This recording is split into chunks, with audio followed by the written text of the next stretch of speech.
Coba bayangin deh, gimana jadinya kalau antibiotik yang kita andalkan tiba-tiba udah nggak mempan lagi. Nah, di setiap rumah sakit, sebenarnya ada loh tim yang kerja keras di balik layar buat mastiin mimpi buruk itu nggak terjadi. Yuk, dalam beberapa menit ke depan, kita kenalan lebih dekat sama para penjaga antibiotik ini, tim PPRA, dan peran super penting mereka. Angka ini bukan angka sembarangan. 2,8 juta.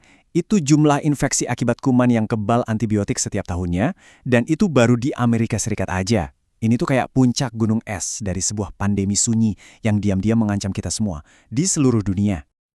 Oke, ini dia peta pembahasan kita. Kita mulai dari ancaman resistensinya dulu. Terus, kita bahas solusinya, yaitu program PPRA, dan kita kenalan sama tim di baliknya. Setelah itu, kita intip buku panduan strategi mereka. Dan terakhir, kita bakal ngerti kenapa kerja mereka ini penting banget buat kita semua. Oke, mari kita mulai dari akarnya dulu ya. Sebenarnya, segede apa sih ancaman yang lagi kita hadapi ini?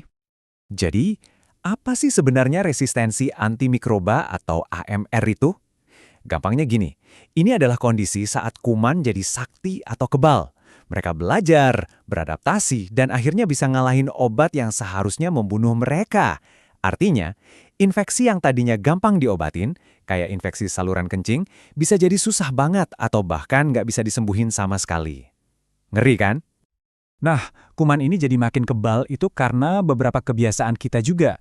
Misalnya, minum antibiotik buat flu biasa yang disebabkan virus, padahal antibiotik itu kan buat bakteri. Atau resep dari dokter nggak dihabisin. Sampai penggunaan antibiotik yang masif di peternakan. Semua ini, sedikit demi sedikit, bikin kuman jadi makin kuat.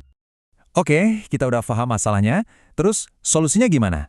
Nah, disinilah program pengendalian resistensi antimikroba atau PPRA jadi garda terdepan kita.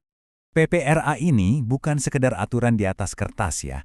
Ini adalah sebuah program yang aktif, terkoordinasi, dan berjalan setiap hari. Tujuannya simpel tapi penting, memastikan setiap pasien dapat antibiotik yang paling pas, dengan dosis yang pas, di waktu yang pas, dan untuk jangka waktu yang pas.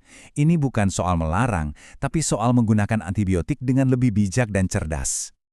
Kalau program ini jalan dengan baik, manfaatnya luar biasa loh, bukan cuma soal melawan kuman suber, tapi juga angka kesembuhan pasien jadi lebih tinggi, efek samping obat berkurang, dan ujung-ujungnya, biaya dan lama rawat inap di rumah sakit pun bisa ditekan. Jadi, ini benar-benar situasi menang-menang-menang buat pasien, rumah sakit, dan kita semua. Terus, siapa sih orang-orang hebat di balik program PPRA ini? Yuk kita kenalan langsung sama para penjaga antibiotik di rumah sakit. Kita mulai dari ujung tombaknya, tentu saja dokter. Sebagai DPJP atau dokter penanggung jawab pelayanan, merekalah yang ada di garda depan, yang mengambil keputusan pertama untuk meresepkan antibiotik. Peran dokter itu krusial banget. Mereka nggak cuma meresepkan, tapi juga harus aktif mengevaluasi. Ada konsep keren namanya antibiotik time out. Jadi setelah 48-72 jam, dokter bakal jeda sebentar buat mikir, oke, kita lihat hasil lab terbaru, apa antibiotik ini masih perlu, apa ini pilihan yang paling tepat. Berikutnya, ada apoteker. Kalau dokter itu ujung tombak, apoteker ini seringkali jadi otaknya, atau jantung dari program PPRA.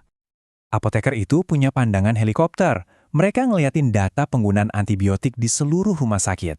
Mereka yang bisa bilang, "Dok, kayaknya untuk pasien ini dosisnya perlu kita sesuaikan deh, lihat dari fungsi ginjalnya." Atau, hasil lab udah keluar, kumannya ternyata sensitif sama obat yang lebih ringan. Gimana kalau kita ganti? Tim ini nggak bakal lengkap tanpa perawat dan tim pencegahan dan pengendalian infeksi atau PPI. Mereka ini ibarat mata dan telinga tim yang ada di lapangan, yang paling dekat sama pasien. Perawat itu beneran mata dan telinga tim di sisi tempat tidur pasien.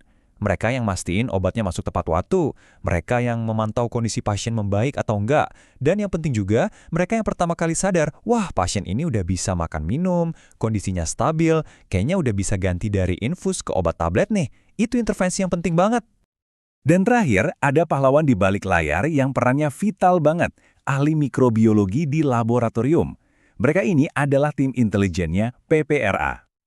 Ahli mikrobiologi ini kayak agen intelijen. Mereka lah yang ngasih info, di rumah sakit kita, kuman A udah banyak yang kebal sama obat X, jadi lebih baik pakai obat Y. Mereka bikin peta kekuatan kuman atau antibiogram yang jadi panduan buat dokter dalam memilih senjata yang paling ampuh. Oke, kita udah kenalan sama timnya.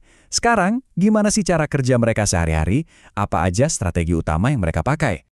Aksi mereka itu berpusat pada 4 pilar utama. Pertama, edukasi terus-menerus. Kedua, mereka bikin panduan pengobatan yang disesuaikan sama peta kuman di rumah sakit itu. Ketiga, mereka melakukan audit dan ngasih umpan balik langsung ke dokter. Dan keempat, aktif mendorong peralihan dari infus ke obat minum kalau kondisi pasien sudah memungkinkan. Nah, salah satu senjata andalan mereka itu klasifikasi AWARE dari WHO. Ini cara cerdas buat mengelompokkan antibiotik. Grup Access itu ibarat prajurit infanteri, pilihan utama yang harus paling banyak dipakai. Grup Watch itu pasukan khusus, dipakai dengan hati-hati dan diawasi ketat. Dan grup Reserve ini adalah senjata pamungkas kita, harus disimpan baik-baik buat kasus paling gawat. Tapi begini nih kenyataannya, secara global kita masih jauh dari target WHO yaitu 60% penggunaan antibiotik harus dari grup Access. Data menunjukkan kita baru di angka 53%. Kesenjangan ini jadi bukti nyata betapa penting dan mendesaknya peran tim PPRA di seluruh dunia. Akhirnya kita sampai di pertanyaan paling penting. Jadi kenapa sih semua ini krusial banget? Kutipan dari CDC ini ngerangkum semuanya dengan sempurna. Ini adalah misi dengan 3 tujuan, mengobati infeksi dengan lebih baik, melindungi pasien dari efek samping yang nggak perlu, sekaligus memerangi resistensi untuk masa depan kita semua. Setiap resep yang dioptimalkan, itu adalah satu langkah maju untuk ketiga tujuan itu. Pada akhirnya, ini menyisakan satu pertanyaan buat kita renungkan bersama. Antibiotik itu sumber daya kita bersama dan jumlahnya terbatas. Setiap kali kita menggunakannya, ada risiko efektivitasnya berkurang di masa depan. Melindunginya bukan cuma tugas tim PPRA di rumah sakit, tapi jadi tanggung jawab kita semua. Terima kasih sudah menyimak.